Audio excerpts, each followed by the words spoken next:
Welcome back, y'all. Welcome back. My name is Earl. I'm the managing partner at Tax Erasers. The fastest way to double your wealth is to cut your tax liability in half. That's my boy Jesse. Yeah. And when it comes to owning a business as opposed to the other way around, that's kind of where I tap dance at. It's easy to file the necessary paperwork with the Secretary of State of wherever that you are in the United States. And worldly, that process is a little different, but that's another conversation. We can file those LLCs. We can, in the eyes of the government, become an official business operating entity.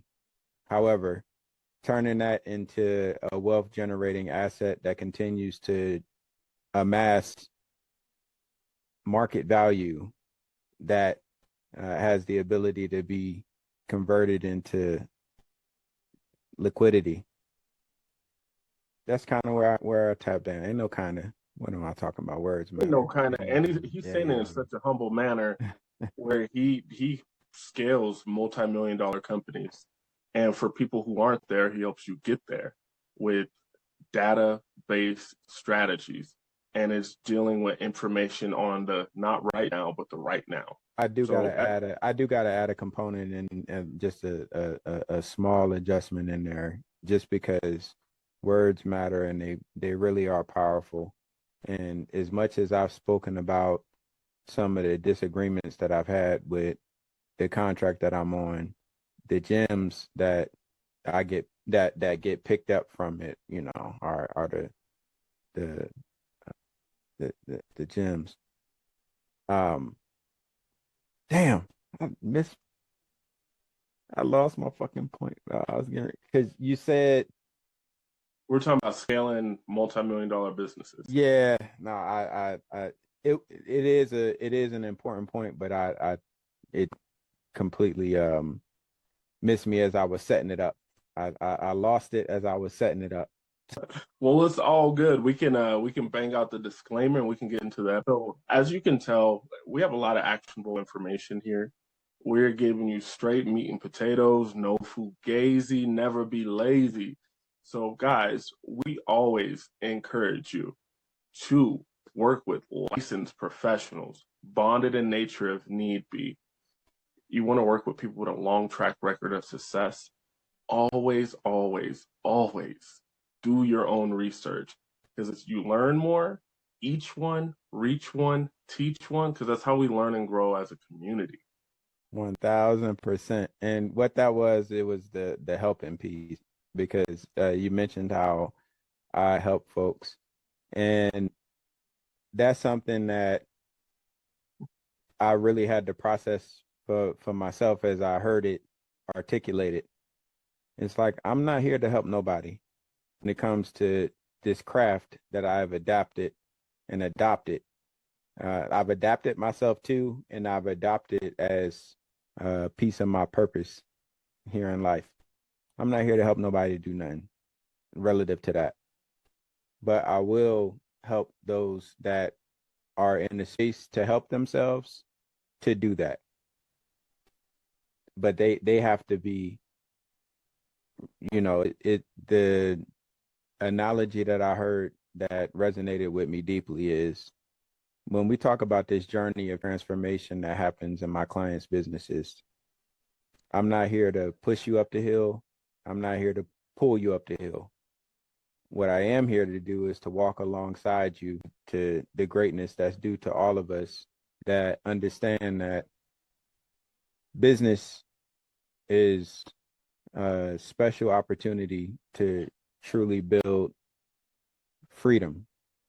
And that's freedom of time, most importantly, but financial security, that freedom of having financial security.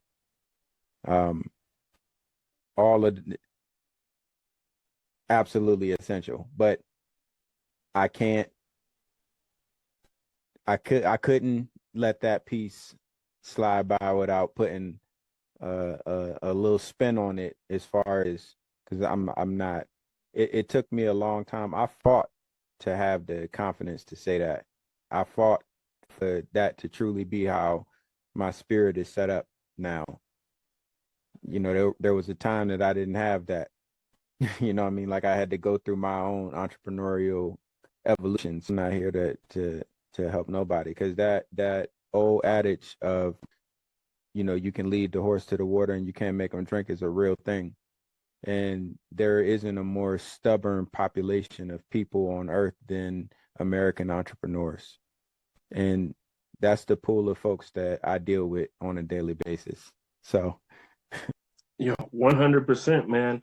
I think as an entrepreneur, there are just things you have to get through to get to.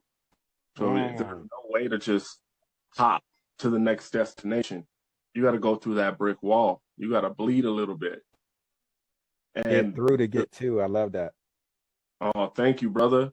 It's just you know it because I know it. Because we've been through things and we're going through things all at the same time. And one of the things I really want to touch on again, I mean, we have a lot of stuff happening in private equity right now, which is, man, we're seeing China's real estate collapse. We're seeing Japan's stock market collapse. We're seeing private equity, in particular, the credit piece is drying up, and they could Why potentially. does China's housing market crashing matter to us? Well, there's a lot of companies and banks that put money into these Chinese projects because the numbers were out of control. So they were buying bonds, they were buying corporate bonds from China. And these are large American companies, large American banks. So if you put your money in a bank, and that's the institution that is the custodian of your money, and they end up making a bad reinvestment, because we have to remember the money never stays in the account, whether it's a checking or savings account. Immediately, the money that's in the bank, they're using that money elsewhere, because to the bank, your money is a liability until they can flip it into a credit product or an investment. Only then is it an asset to the bank. So with them holding these notes, they put millions and millions and millions of dollars in it. And initially, it was a great idea because the returns on it were better than anything you get elsewhere. A lot of folks don't know this about China, but China doesn't really have a stock market like ours.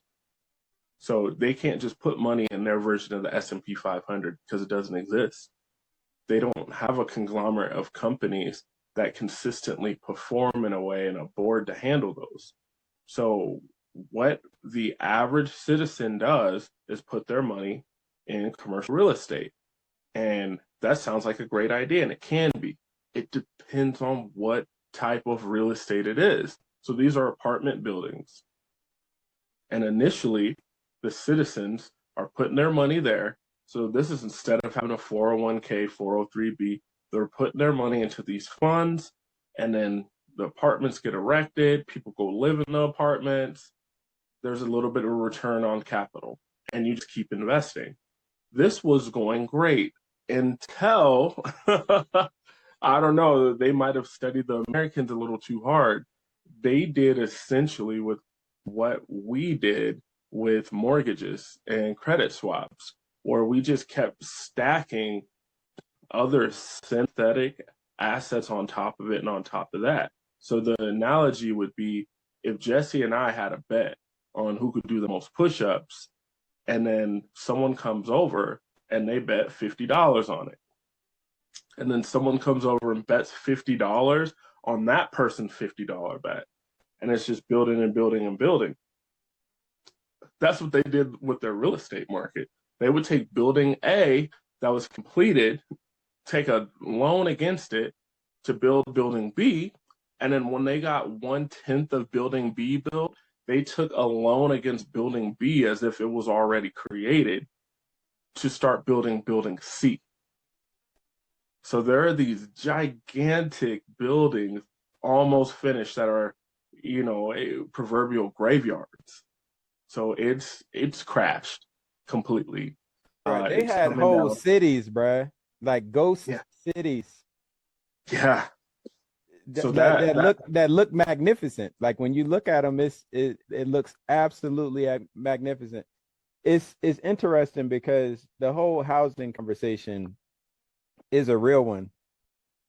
So the Congress, the United States Congress seldom agrees on anything. You know, like mhm. if if the argument of the day is that the sky is blue, they're gonna find a way to turn that into a quagmire discussion that results in everybody questioning what color that the sky has ever been. Like that's what well, they actually passed legislation, House and Senate, on new housing rules. So private equity can't purchase private homes and a couple of other key, removing regulatory constraint because working primarily with the trades, I understand how much bullshit that come along with all of the permitting and the requirements and all of the things in order to build shit. Like it is in this country, it is absolutely insane. Now, I understand that a lot of this stuff came from a well intentioned, it came from a good space, but it's just gotten absolutely ridiculous. So, this new legislation is supposed to remove some of those constraints as well. So, when I think about what's happening here in Colorado Springs, because you had like Pastor Ben that built his housing, well, he built that housing development, which brought multi units into the community, which is affordable housing. And now they're building more units, like unit based housing units here in Colorado Springs. And it's going to take a creative mix of ideas to address the problem that we have all around this country as far as like people being homeless and the cost of living and all of the things. But to know that over in China they got whole fucking ghost cities that have just been sitting dormant. Like what is it? It's like 1.3 billion people in China or something like that. So And I we're would talking about 8-lane highways. I mean, the most state-of-the-art looking things you could ever see. It looks like something from a Dubai catalog, and nobody lives there. it's absolutely it's absolutely nuts. But it's like the extreme of problem solving because in a country of 1.3 billion people, I'm pretty sure that there are people that could live in those ghost cities.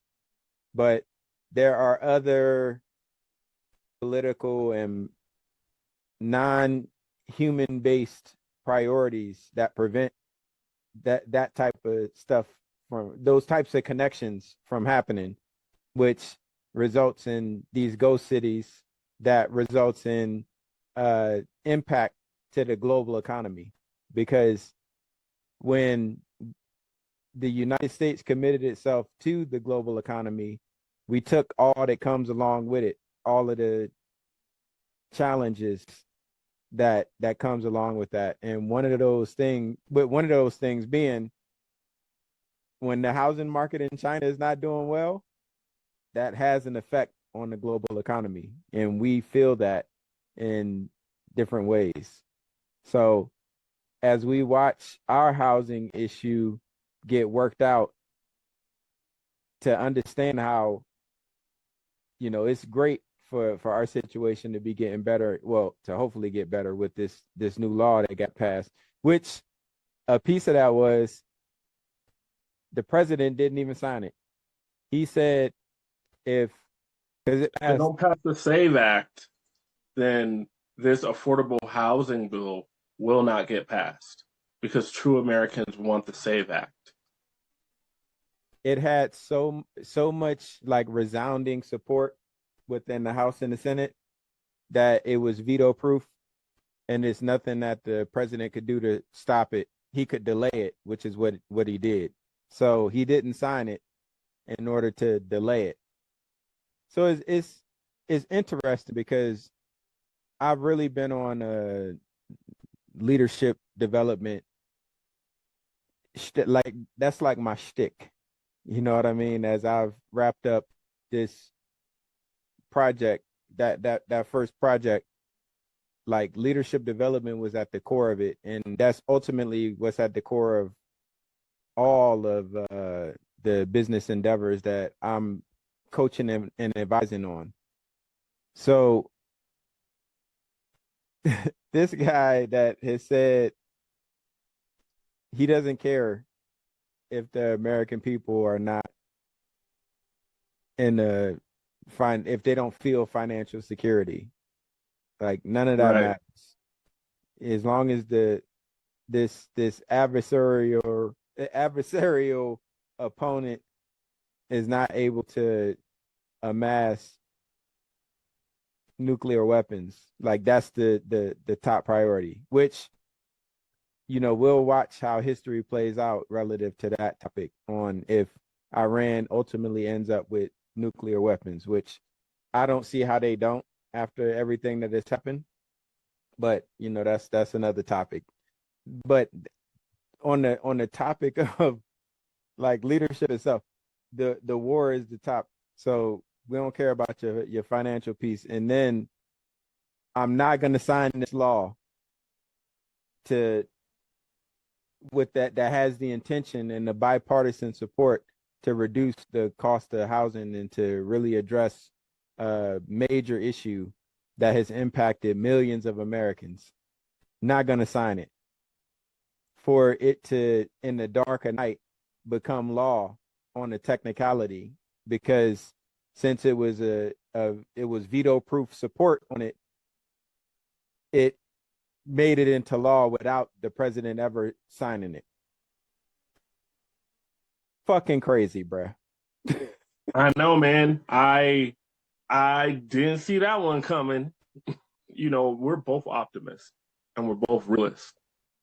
I will say the shift in people is becoming more and more apparent by the day, with them just dealing with the reality of who they voted for or who they didn't vote for, So I'm just pushing forward more and more.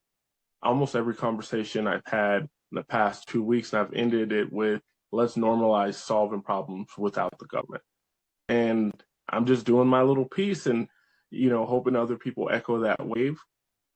And, kind of speaking of wave, one of the things that will be making wave, we have a lot of kind of ubiquitous type of business activity going on. FTC and antitrust stuff is it's wild, bro. When we got this new president, him and his administration pretty much removed all regulation roadblocks. So with PE, it completely changed how they could buy things and what they could buy because they're almost completely unregulated. So they're able to create monopolies. One of the interesting things with some of the monopolies that they've made is that they didn't make them in a profitable manner. So imagine having a whole segment and still not being as profitable as you need to be for your goals. So now private equity firms are selling large roll-ups to each other. It's just so they can keep the inflated value. So that's pretty wacky to watch going on. We also we've talked about this. So they have portfolios of businesses that they've rolled up together that they're basically auctioning off. Mm-hmm. So they're selling their roll up, or they're selling a part of their portfolio, or maybe they're selling a fund, and they're doing it because this portion of the fund is not profitable enough for the amount of space that it takes up. So, like one of the groups that bought Walgreens, they're experiencing this where we're probably going to see that whole group of businesses get sold to another private equity institution. And it's because they bought it when money was cheap. So they, 2021, 2022, very low rate environment, and they overpaid for the asset. So they haven't materialized the profits that they should have got, even though the money was virtually cheap. Making a bad investment is a bad investment. Spending money and getting poor capital expenditures is never going to help you be in a positive situation. We also got to get to the core of how we define a good versus a bad investment. So the reason that I make that distinction is because for myself in particular, when I get into this round of buying businesses, like you, you and I've been talking about it, but when I really start buying businesses and doing the things that it needs to, so the equivalent that I make to that is, how many times have you driven past a old auto repair shop that got like 6, 7, 12, 20 old ass cars sitting in the back? Well, a lot of the times the intention behind that is brilliant in the sense of that those vehicles now become inventory. And we have a couple of ways that we can leverage that inventory. We can salvage parts from it for active repairs. We can break down the vehicles and sell the parts to folks that specialize in that, and that be a revenue stream. The vehicles can be repaired to, then be sold at a premium. Like there's options that come along with having a plethora of old broken down vehicles sitting in the backyard. What ends up happening is these auto repair shops don't have the business acumen to stay on top of all of the demands of their business, and those what would otherwise be assets just ends up sitting in the backyard as liabilities to the company. Well, how that ties to the larger point that I'm making is when you buy an asset that you don't understand how it works and you just hoping that it just gets additional value just off of osmosis or things that you don't understand, that's a completely different thing and space to be in than to actually understand what it takes to engineer value into a business. So for those in our audience, our classmates that are picking up on the lines in between what's being said, to be able to leverage that to say there has never been a better time to be purchasing a business than right now, a small business. So when we're talking about what's happening in the larger scope of things, of these bigger brands being rolled up into packages that end up being sold off and this, that, and the third, my mind comes back to the grassroots of how many auto repair shops got 30 vehicles sitting in the back and the owner don't know what the fuck they doing in their business at all. Now, understanding that the demand for fixing vehicles ain't going nowhere no time soon, there's huge opportunity with that if you know what the hell you're doing. But if you don't, and you're just looking to just purchase what could potentially be an asset for you in the future. You know, You're hitting on a point, bro, that I bring up all the time. When I'm getting people business funding, when I'm getting people whatever, I get 5 calls a week where someone's like, "Hey, I'm looking for asset-based lending." Okay, I understand. Fill out this form, this and that. No, no, no, you don't understand. The asset is already there. I want a loan against it. I understand that. You got to fill out this application. Why? There's value in this asset already. And I was like, the risk is never in the investment. The risk is in you. And they just give me some more. it hits them Yeah, in the yeah. chest. Speak to that. Speak to that. What is that? Break that down to the layman. That is a famous Warren Buffett quote. We know Warren Buffett, he started Berkshire Hathaway, one of the wealthiest men to ever live. That was one thing he would say on the regular is not in the investment. The risk is in the investor. Because when you buy it, how you buy it, how you plan to exit it, and if it's something that you have some sort of control over, how do you guard in that? All of those factors have a whole bunch of U's pointing to it. You. So two people can invest in the exact same asset class and they can have wildly different experiences. Like we talked about here, I believe on our second episode, there's a young man who took his life because the GameStop short was going on, and he took out a massive, massive amount of margin. Margin is when you take out credit to buy stocks or cryptos, something in that arena. The stock didn't do what he thought it was going to do. So he ended up $7 million in debt just like that. And he took his life because he figured there was no way he could ever get out of that debt. And it's so unfortunate because if he had access to folks like us, we would tell him, like, one, please don't do that. Two, bankruptcy. Three, once all these options settle, you might not even owe that much. You might not owe 7 million, you might owe 3.5, which is still a lot of money to be in debt. But that's where you would use bankruptcy as a tool to be able to help you out. So that gentleman, unfortunately, God bless his soul, took his life in that situation. We had another 16-year-old at the exact same time that did not buy on margin. They just bought an option on it, and they were able to turn $50,000 into $1.5 million.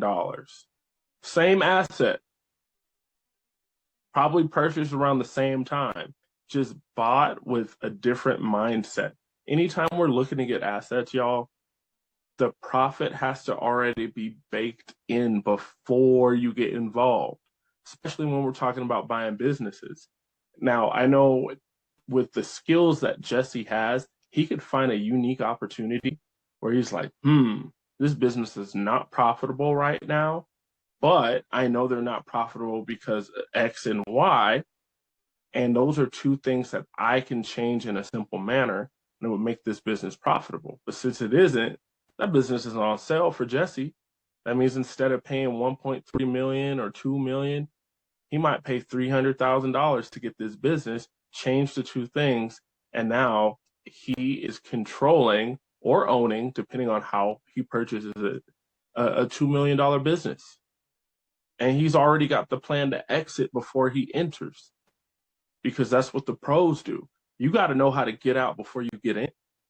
I do have to challenge that piece though, man. Like I know that the game when it comes to mergers and acquisitions is to get in when it's hot and to hop back out. For me, when I think about the business model for Bullseye Consulting and the businesses that we will acquire over time, I have to believe in the business to begin with. Like when I say believe in the business, I'm not talking about the story behind the owner and all that. Like all of that matters for different reasons, but I have to believe in the business itself. Like the business has to bring value to the ecosystem. When I believe that the business is actually bringing value to the ecosystem, all that other stuff gets worked out in the wash of actually making the business more valuable. So it's a different calculation when I'm looking at these businesses as the assets that they can be versus what their current state is, because none of that stuff can be defined right now. But the second that we say, all right, we actually partner with a local nonprofit and we employ people that are in the transitionary stage of, being in a prison setting or a jail setting to now transitioning into being productive members of society. We intentionally hire those folks, and we have a training program that has delivered this result. Like there's a lot of my point is it's a lot of opportunities to take a business that has just been existing and to turn it into a whole other thing. But if we just looking at it as a flip and move on type of thing, that's not my business model, to purchase and flip and move on. When I know I just said a whole lot, but kind of wrapping all of that up into as pretty of a bow as I can. When I believe in the business, I'm not looking to run it up and sell it, because I'm playing the longer game than that. And I know what it takes to make the businesses more valuable. So why would I want to have all of these valuable assets that I pipe them up and then just this? Nah, like I'm gonna keep on piping them up, because I'm gonna keep learning more about the different industries that are in that are a part of the portfolio that I manage. And I'll just continue to reinvest back into being him in all of those respective industries, because I'm not looking to pump and dump. And I'm really glad that you said that, because everyone has a different buy box. So there's not as much competition as folks think, because the businesses that I want to own might not be the businesses that Jesse wants to own. Mm-hmm. The amount of time that I want to hold the asset might be wildly different than Jesse. If I'm someone who's like, look, I need $100 million and I got 6 years to get it, because whatever, I set this goal for myself and it's really important for me to have that net worth, then I'm probably playing the roll-up game, where I'm buying 4 businesses that are the exact same and I'm scaling them for 3 to 5 years. So then I can sell that roll-up to private equity. And I might be doing it with 2 different groups of roll-ups at the same time, because if you're doing it with businesses in, like, let's say a blue collar industry, and I buy each business for $1 to $3 million, and we scale those up, when I do the roll up, my multiplier might be a 12x, so it puts me and altogether, these businesses might be, $10 million altogether, but you get a 12x on that, sell that thing for $120 million, assuming I'm the best in class, I have great SOPs, also assuming that I do not have a high client concentration where all of my sales are coming from 1 or 2 connections, where it's spread out, where, there's so many different factors. We could go on and on and on about it, but that's one way to do it. Another way to do it is to have a legacy portfolio where you buy companies that are a great fit to you, that you admire, and you love the industry and you build that thing up and you have a really high confidence that that type of business is going to be around for the next 10 or 20 years. So that's blue collar companies, that's laundromats, that's stuff like pest control, construction. We're gonna need these things regardless of what AI can do in the future. Now, if you were in the position, 30 years ago where you could have bought a VCR company and you start see Blu-rays coming out, it's like, whoa, we gotta offload this, or we gotta shift our business model because this thing's about to go extinct. So I see that just to say we don't. If you're buying a business, you have to be mindful of the time frame of the usefulness of the products and services that it currently has. So there's a whole bunch of bookkeeping businesses and CPA businesses that have been sold over the last 3 years. It's been like an astronomical amount of them sold. Why? Because basic tax prep and whatnot is something that there are some artificial intelligence programs can do. Now, can it really do proactive tax planning? Can it do what I do? No. I mean, are there some programs out there that try to do it? Yes. Does the IRS also have AI to be able to look at what you're doing? Let's say you do use an AI service for something critical, like a legal service, tax service, and stuff goes left. Who do you sue? So if AI does you dirty, who do you sue? Because it's not a person that you set up the contract with. Who's liable? So there's so many questions that we're going to see the law define more. I was really, really proud to see, it wasn't Ashanti. There was a black R&B artist recently that found it was SZA. She found out that a guy put her whole music catalog into the program and was making songs based on that.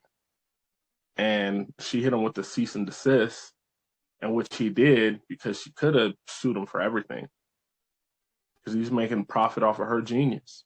So we're going to see more definition when it comes to intellectual property. I mean, it's a whole wacky world out there.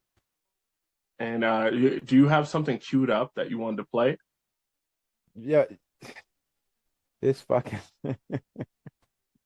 and you learn something new. So as we've been on this journey of building our own asset in the form of this media conglomerate that we're piecing together, component by component. When Ian, Rashad, and Troy are all on the camera together, they got Mike in the background making sure that everything is everything. Ian and Rashad are on the camera for Blackout. You got Troy in the background making sure that everything is everything. When you and I are on the camera, and that's just a testament to the journey, right? When you and I are on the camera, the background support is on the camera. So when you talk about my heart dropping when I start hearing a commercial being played in the middle of episode, and I don't know what fucking screen that is coming from. Like I got mad screens. So 1, 2, 3, 4, 5. I'm looking at 5 monitors right now. And on my 5 monitors, I got different web browsers, and all of the browsers got different shit going on. So I'm listening to this and I'm like, yo, I don't know what fucking browser, because I'm running 3 different browsers with multiple tabs in each browser. Oh man. On some Dexter's Lab type stuff, bro. That is look, can't wait to keep scaling this. So we have a person to make sure everything is everything. And we're very, very close there. Like, y'all stay tuned, because live episodes are coming soon, coming hot. We have an amazing guest list, and the amount of value you guys are going to get is just about to go up tenfold. Because we're going to ask these people real deal, Holyfield type of questions, no softball questions. They will not be getting the Fox News treatment when they're interviewing Trump. Okay. we're we're gonna make sure we can press them so you can see the real genius that comes out. Because when someone is a professional and someone just, like, we really do this every single day. Right before I hopped on the podcast, I had multiple. I had a trust meeting, I had a tax planning meeting, I had business funding meeting, and then I had strategy sessions with some of my brokers. And then I hopped on this. Same thing with you. You're working with your clients while you're working with clients, while you're working with other clients, while we're doing the pod. And since we really do this, if you ever grill one of us, oh, can you speak more on that? Oh, elaborate on that. How does that interact with that? It's just boom, boom, boom, boom, boom. And we're going to do the same thing to these guests so we can get a side of them that you guys haven't got to see yet. That's where the goal is. And, speaking to that, brother, I got hit upside the head with some algorithmic pricing again. So I'm seeing it allegedly with Amazon. So I recommended, I stay on my health and fitness stuff. And I had a friend ask me, yo, what type of supplements you taking? Like, dog, I absolutely love these electrolytes. So I told him the brand, which I'm not going to say here because they didn't give me any money to talk about them. But I told him the brand, and he sent a screenshot back, and he said, oh, okay, cool, they're $17. I sent him a screenshot from my Amazon. They were $11. So I was like, you know what? You need to go out of the pay. You need to look at other stuff and then just keep watching it and wait for the price to go down. 3 days later, he was able to buy it for $11. The game is going to be the game. Like and for me, as I look at the game continuing to be the game, I think about how disruptive that it was initially to Walmart becoming the major conglomerate that it is, and what that did to small businesses all around the country, where it basically just ran them out of business because a lot of the things that you could go to the small business for, you could one-stop shop. Walmart is all covered. And Walmart created a certain like a new market that Amazon came in and made Walmart feel a little uncomfortable, and Walmart had to make some significant adjustments in order to compete. It's how we're looking at the current state of affairs and evolving. But I wanted to get your read on this one piece, because we haven't spoken about Iran in a while, like substantively. There was a time period where every week, we were talking about the updates from it. And Mm-hmm. I know for myself, it just got to a space where it's like, bruh, it's too much. Like, we can keep on providing the updates on it, but it's just such a fluid situation. But this kind of feels like a turning point, so I wanted to get your read on it. So the president put out a Truth Social post saying the Hormuz Strait is open and will remain open, with or without Iran. We are reinstating the Iranian blockade, so named because it is only stopping Iran ships or customers from entering or leaving. All other countries will have fair and open use of the strait. The USA will be, from this point forward, known as the guardian of the Hormuz Strait.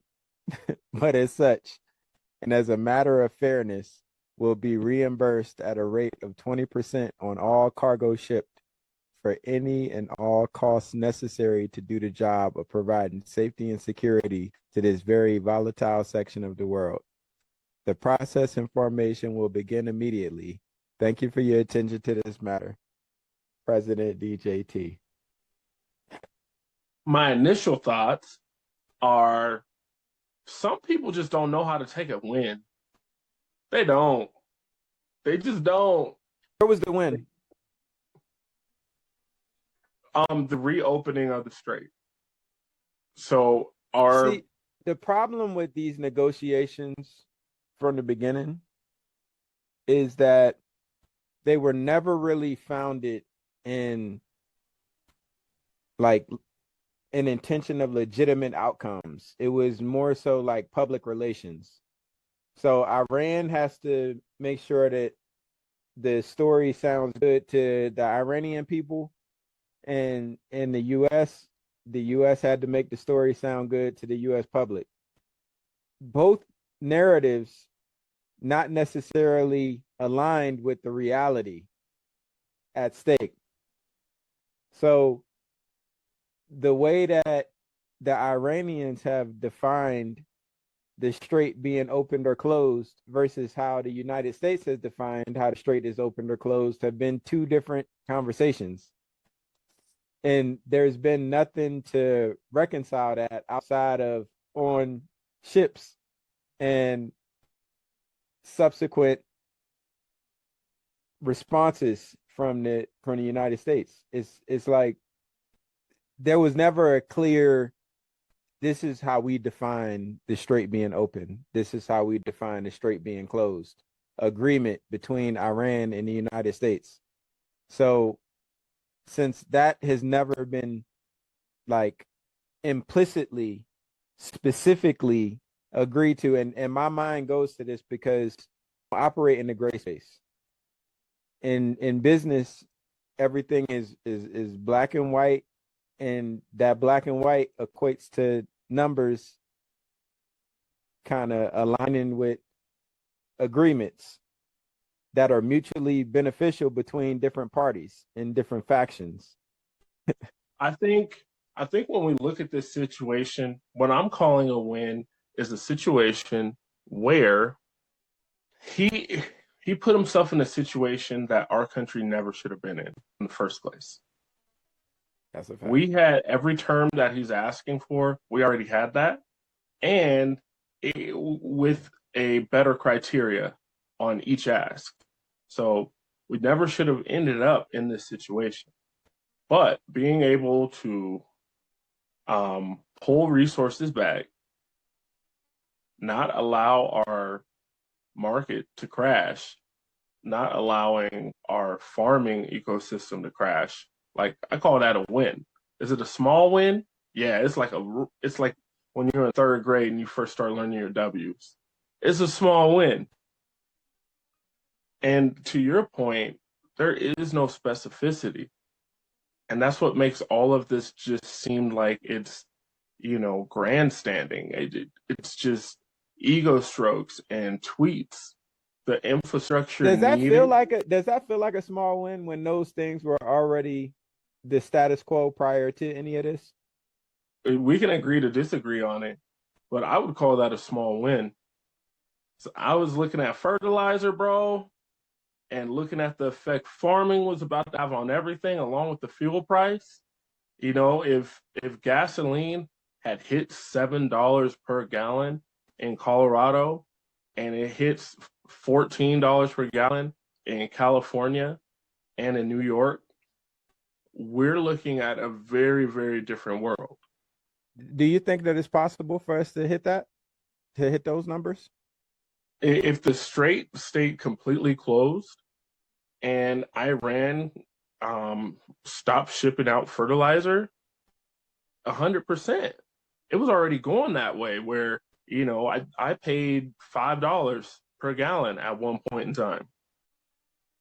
So thinking about it going up another $2. They've been playing these manipulative games with the the stock of oil, the world stock of oil. They've been playing these games of like Mm-hmm. releasing strategic reserves from, various countries to inflate and contort stats to that's why I always say men lie, women lie, numbers don't. But numbers can deceive depending on how they used. And this is a situation where the numbers are being deceived in a different kind of way because the world has historically demonstrated a certain demand for oil.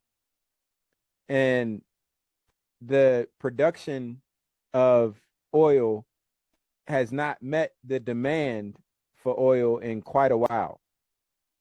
So, just like kind of logically thinking through all of that, there is no way that there are not effects that we haven't felt yet relative to it potentially getting to I, I don't know if it's going to be $7 or $5 or what's going to look like, but when we have not been producing when the world has not been producing the amount of oil required for the demand that we know is there because it's been there historically, we can't just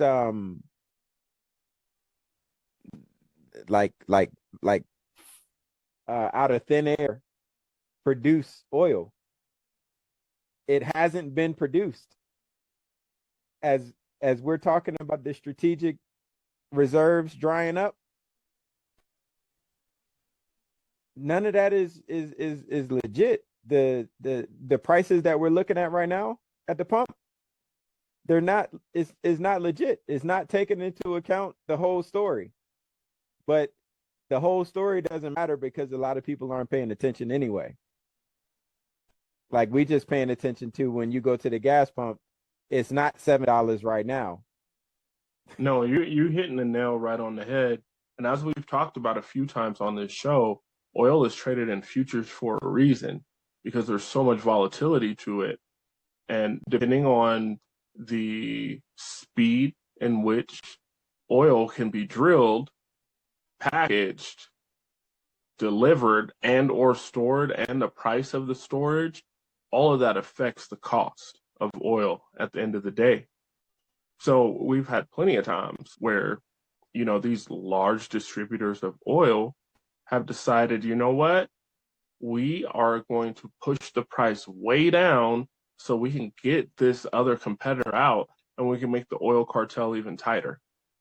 So they'll waste 30, 40, $50 million because that's nothing to them. It's only an investment when they get to extract the profit.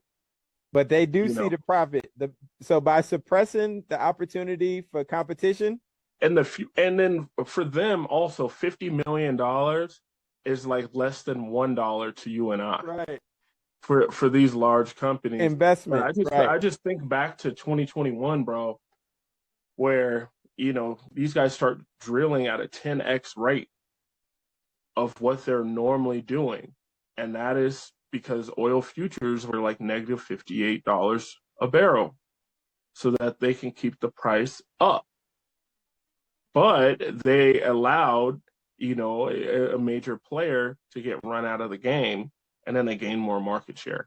So in that way, yeah, they definitely weren't just wasting money, but in that exact time, it kind of shows you what they can use their wealth for and what they could really do if they wanted to. It kind of makes me think about when we got the Federal Reserve Bank, which everyone has their opinions on it because it is a private entity that controls our monetary system, which makes it very different than almost any other country. However, they did it because we were headed to a Great Depression, and JP Morgan calls everyone and says, hey, here's what we're going to do. We're all going to buy this, sell this. We're going to do it in a coordinated effort with all of us in this room doing this at the same time. It should stop the market from free falling. And it did. And he saved a whole bunch of people's retirement. He prevented a depression. And People thanked him, and then people immediately said, wait, one man is this powerful that he can, so if he can stop a depression, what else can he do? So that's when they created the Federal Reserve Bank. They said, nah, we do need regulation between these different bodies. We do need a place and time for people to collaborate if something like this happens, but it just can't be one dude. It needs to at least be a board. That's what's so beautiful about these conversations, bro, because um it's informative in different kinds of in a different kind of way. So the current president has been kind of making it a point of he doesn't want to be the next Herbert Hoover that took the world into a global depression. Um, you and I have spoken about it on this here program of how when I said it weeks ago, I meant it and I still mean it.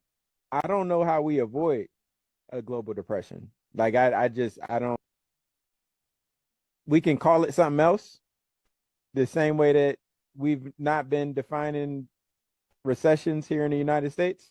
Like we can call it something else, but I don't see how we avoid that. I'm saying that to ask the question to you, Earl, because you and I kind of agreed on that. Has that shifted in your mind in spirit as far as like how we can avoid? I'm along with you. I don't know if we can avoid it at this point in time. So let me ask you So it's this. inevitable. No, I'm with you. Like I agree.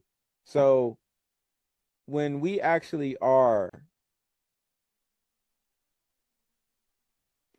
see, because human psychology is a very interesting like subject and phenomenon. Like we understand how the human mind works. It's been studied, front to back.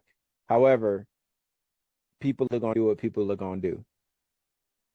One thing that we do know is that the fear of missing out is a huge component in human psychology.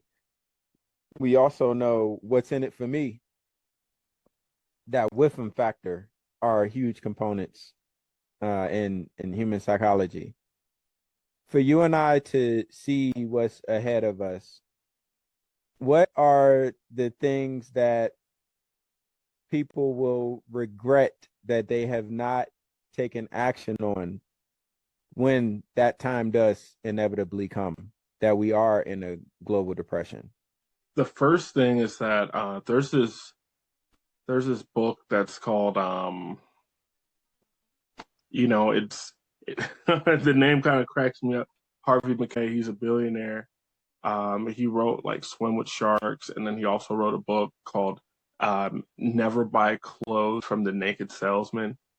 And it's gonna be an exposure thing where people who were in bad deals, they weren't operating their company the right way. They didn't buy their real estate at the right price or in the right manner. They're going to be exposed and they're going to be hurting. People that weren't thinking ahead and are not reaching out to work with us at Tax Erasers so we can help them with the Roth conversion, because not only are they going to have tax-free income, but they get to actualize their gains every single year. You don't get to do that if you're in a 401k. You're always in this amoebious, moving cloud kind of thing where you're just like, oh, we got some gains, we got some losses. The money's completely illiquid. Whereas if you're thinking ahead, you have liquidity locked in. And when everything's going backwards, that is the best time to buy. Assets are about to go on sale. So people are going to kick themselves in the butt that they had way too much of certain cryptos, that they had way too much money in these accounts, and that they weren't preparing themselves like you and I to be able to purchase assets that make sense, to be able to purchase assets in other countries. Could not agree more. Could not agree more. So reality is, you know what? Let me ask you this before we wrap up this episode. How would you describe when you think about the commitment that you've made and are continuing to fight to make reality on a 1 to 5 scale? Um, how would you rate the importance of like staying down to come up? I'll rate it a 5 out of 5. Why? I can't, and with 5 being most important, I can't tell you how many people I know that are in a slump and they make 250 a year, $400,000 a year, but they're doing the keeping up with the Joneses thing. So as soon as life happens, they're broke. And I think one of the craziest statistics that has came out from the Chicago Federal Reserve Bank was that people making $500,000 or less all have about the same savings, and that savings is less than $3,000. Staying down so you could be up forever means that you can move without your ego, without external validation. It's okay to reward yourself. It's okay to have these keystone events where you're like, look, when I do this and this and this, I can finally buy myself this vehicle. But the reason I can buy this vehicle is because I can buy it 5 times. Is beyond in your budget. However, one of the things I would challenge people, I'm like, look, if you've done all this work to make assets, why are you so excited to buy a liability? Why not find a way to have an asset, pay for that liability, take that money and buy a cash flowing asset and allow that asset to buy your playthings? So, bro, I don't think there's anything that's more important because you can make all the money in the world, but if you're spending more, and I know you've seen it, I know you've looked at a P&L before, and you see a company where they're just blowing their money, and you're like, my goodness. Yeah, and I want to add some context to that because yes, the money is being blown, but it's not being blown in the sense of how someone may perceive that be. When I think about blowing money, I think about just my my mind can be small at certain points in time, right? So blowing money can be fun, right? When you don't have any intention. Like it's just we in the club, the BMF, they were blowing money fast. They were just like throwing it in the air. It was just it was going, it was gone, and that was it. Blowing money fast looks different in a small business where for Big Meech and all them, they were like feeling good while their money was being blown frivolously at high rates. In small business, it don't quite feel that way, or it don't, and it don't look that way. The money gets blown fast, but it's incrementally. Meaning, if we blew $25,000 in profit in 1 year, as you are growing your empire, would you say that, Earl? Would you say that a year is a long time to? How would you describe the timeline of blowing $25,000 in the course of a year? When it comes to business, a year is a short period of time, and $25,000 might not be a large sum. If it's all of your profit, it is a large sum. It's all of your profit. So my question would be, where did it go? Are you doing a thing kind of like Amazon where they didn't show profitability for like 25 years because everything went right back into the business? That's not blowing money. That's investing money. Now, And it's someone hard. who's It's hard to land on the right numbers to have the right gut punching effect that I intend to have. But what I'll say is my intent in asking you that question, Earl, is, and you answered it brilliantly. Like it's like what's coming back from it. A lot of the times there's no thought or awareness and what's just being blown frivolously, and it ends up being an after effect when someone from a company that I have represented walks into your door and gives you that rude awakening that you just allowed $250,000 to evaporate out of the grasp of your fingers. your own fingertips. You could have controlled that 250,000 and diverted it elsewhere, but instead, because you didn't have the controls, the systems and processes in place, that 250,000 was just blown. And I'm really like driving home that point in the context of when Big Meech and them went and blew $250,000 in the night. You best believe everybody that was a part of that experience are probably still talking about it to this day, or they still recollect. Like that was an experience that we blew $250,000 on, like whatever. In small business, that 250,000, it don't feel that way to blow it because it's just happening slowly. It's just gradually accumulating. It's just happening day in and day out.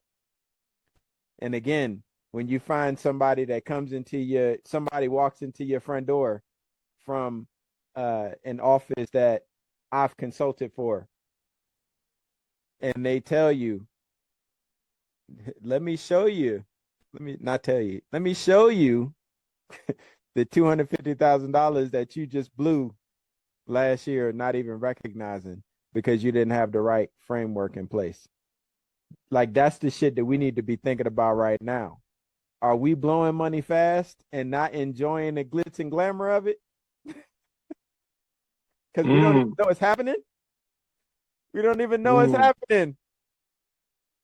The 250,000 is just being lost because we don't have any financial discipline to understanding our financial reports and what they represent and what we can do with that information. Bro, you hit it.